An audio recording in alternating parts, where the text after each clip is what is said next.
പിതാവിൻ്റെയും പുത്രൻ്റെയും പരിശുദ്ധാത്മാവിൻ്റെയും നാമത്തിൽ മിശിഹായിൽ ഏറ്റവും സ്നേഹിക്കപ്പെട്ടവരെ, ഇന്ന് നമ്മുടെ ധ്യാനത്തിന് വേണ്ടി പരിശുദ്ധാത്മാവ് നൽകുന്ന ദിവ്യ സന്ദേശം മലാക്കി 4:2 നിന്നാണ്.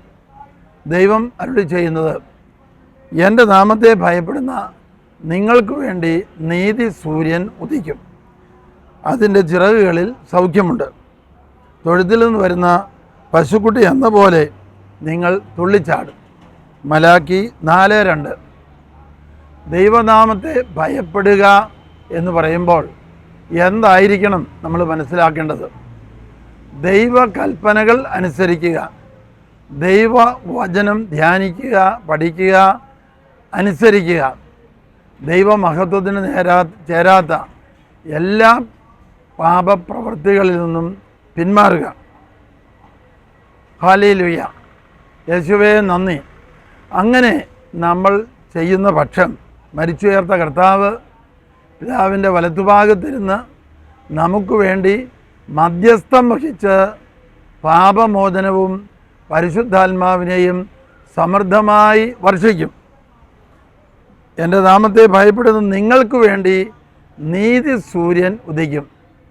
പരിശുദ്ധാത്മാവിൻ്റെ ഫലങ്ങളും ദാനങ്ങളും വരങ്ങളും നമ്മുടെ മേൽ വർഷിക്കും. ദൈവത്തിൻ്റെ സ്നേഹം നമ്മിൽ നിറയും, ദൈവത്തിലുള്ള ആനന്ദം നമ്മിൽ നിറയും. ഹല്ലേലൂയ. തൊഴുത്തിൽ നിന്ന് വരുന്ന പശുക്കുട്ടി എന്ന പോലെ നിങ്ങൾ തുള്ളിച്ചാടും.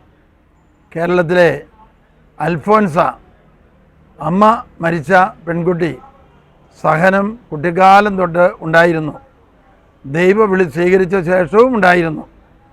ആ ദൈവവിളിയും സഹനവും സ്വീകരിച്ച അവൾ ആഗോള സഭയ്ക്ക് പിൽക്കാലത്ത് ഒരു അനുഗ്രഹമായി. 36-ാമത്തെ വയസ്സിൽ മരിച്ച അൽഫോൻസാമ്മയുടെ മാധ്യസ്ഥം വഴി ലക്ഷം ജനങ്ങൾ അനുഗ്രഹിക്കപ്പെട്ടു. 24-ാമത്തെ വയസ്സിൽ മരിച്ച ലിസ്യുവിലെ കൊച്ചുറേസ്യ ആഗോള സഭയുടെ പ്രേക്ഷിത മധ്യസ്ഥയായി മാതൃകയായി. ഹല്ലേലൂയ, യേശുവേ നന്ദി. ഹല്ലേലൂയ. 1991 മെയ് 3 ജനിച്ച കാർലോസ് അക്വിറ്റോ 15 വയസ്സ് വരെ ജീവിച്ചുള്ളൂ. ക്യാൻസർ രോഗിയായിട്ടാണ് മരിക്കുന്നത്. എങ്കിലും ദൈവഭക്തി, യേശുവിനോടുള്ള സ്നേഹം, പരിശുദ്ധാത്മാവ് നിറഞ്ഞ ആ മകൻ ആഗോള സഭയ്ക്ക് വലിയ അനുഗ്രഹമായി. വിശുദ്ധ കുർബാനയുടെ അത്ഭുതങ്ങൾ, ആഗോളത്തിൽ ലോകം മുഴുവനിലും നടന്ന അത്ഭുതങ്ങൾ അവൻ ശേഖരിക്കുകയും ഇൻ്റർനെറ്റിലൂടെ ലോക ജനകോടികൾക്ക് അത് സംലഭ്യമാവുകയും ചെയ്തു. 1991 ജനിച്ച് 15 വർഷങ്ങൾക്ക് ശേഷം മരിച്ച കാർലോ അക്വിറ്റസ് 2025 സെപ്റ്റംബർ 7 വിശുദ്ധ പ്രഖ്യാപനത്തിലൂടെ ലോകം മുഴുവനും ആനന്ദം പകർന്നു. കാർലോ അക്വിറ്റസിൻ്റെ നാമകരണ പരിപാടിക്ക് വത്തിക്കാനിൽ 3 ലക്ഷമധികം ആൾക്കാർ സമ്മേളിച്ചിരുന്നു അത്രേ. പാദ്രോപ്പിയോ വളരെയധികം സഹനത്തിലൂടെ കടന്നുപോയി.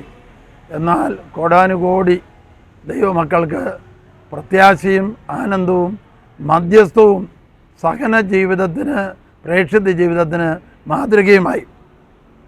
പ്രിയപ്പെട്ടവരെ, ദൈവം തൻ്റെ വാഗ്ദാനത്തിൽ വിശ്വസ്തനാണ്. 8500ഓളം വാഗ്ദാന വചനങ്ങൾ ബൈബിളിലുണ്ട്. 33,000ഓളം വചനങ്ങൾ ബൈബിളിലുള്ളതിൽ 8500 വാഗ്ദാന വചനങ്ങൾ. അതിലൊന്നാണ് ഇപ്പോൾ വായിക്കപ്പെട്ടത്, നമ്മൾ ധ്യാനിച്ചുകൊണ്ടിരിക്കുന്നത്. ഈ വാഗ്ദാന വചനപ്രകാരം ദൈവഭയത്തോടെ നമ്മൾ ജീവിക്കുകയും നമ്മുടെ ജീവിതത്തിൽ 1-ാം സ്ഥാനം ദൈവവചനത്തിന്, യേശുവിന്, പരിശുദ്ധാത്മാവിൻ്റെ പ്രേരണകൾക്ക് കൊടുക്കുകയും ചെയ്യുന്ന പക്ഷം നമ്മൾ വഴി നമ്മുടെ ദേശമല്ല, ലോകം തന്നെ ആനന്ദിക്കും. തൊഴുത്തിൽ നിന്ന് വരുന്ന പശുക്കുട്ടി എന്ന പോലെ നിങ്ങൾ തുള്ളിച്ചാടും. സഭ, വിശ്വാസികൾ ആത്മീയ ആനന്ദത്തിൽ തുള്ളിച്ചാടും. Hallelujah, hallelujah. ഇപ്രകാരം ഒരു വിശുദ്ധ ജീവിതത്തിന് പരിശുദ്ധാത്മാവ് സമൃദ്ധമായ അനുഗ്രഹം ഈ വചനധ്യാനം വഴി നമുക്ക് നൽകട്ടെ. പിതാവിൻ്റെയും പുത്രൻ്റെയും പരിശുദ്ധാത്മാവിൻ്റെയും നാമത്തിൽ ആമേൻ. ഹല്ലേലൂയ. യേശുവേ നന്ദി, യേശുവേ സ്തോത്രം.